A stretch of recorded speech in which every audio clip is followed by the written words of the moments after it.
Are you having trouble with rear foot elevated split squats? Not sure where your foot should be or how far down your knee should go? Give this a try. Start on the floor.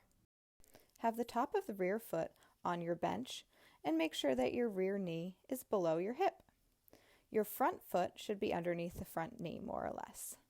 Engage your core, put your arms out in front of you, and rise up. With each rep, you want to aim to get that back knee all the way to the ground. But if you're having trouble reaching the floor, put a block underneath that knee.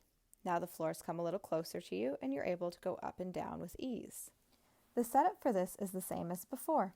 The top of the foot is on the bench, the back knee is below the back hip, and the front foot is just behind the front knee. You're going to use your knees to lower you down to that block, keeping your torso as upright as possible. But if you still can't reach the block, turn it up to a higher side. Here you can practice with this more limited range of motion, and as you improve, you'll be able to lower the block to a lower setting.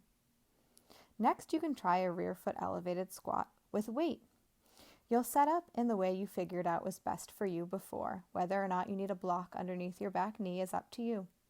With your weights on either side of the foot, lift up, and from the top, lower down, bending the knees and not hinging at the waist, keeping your gaze in front of you. Try to send the back glute towards that back heel. You want to be lowering straight down and not hinging over the leg too much. If you only have one weight, you'll want to hold it on the same side as the leg that's elevated. The way my leg is elevated allows that weight to have space to hang in front of the hip. Try to keep the torso tight and the shoulders facing the same direction. If you need to, you can use the block. Here's what it looks like with weight. Set up the same way as before, and I'm going to grab that weight in just one hand this time, stand up and lower down to the block. If you're trying to do this with heavier weight, it might be a good idea to try it with the block in a more limited range of motion as you increase your weight. If the exercise still doesn't feel right, you might be doing one of these common mistakes.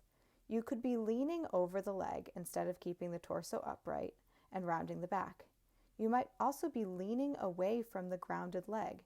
You want to have your torso directed over that grounded leg.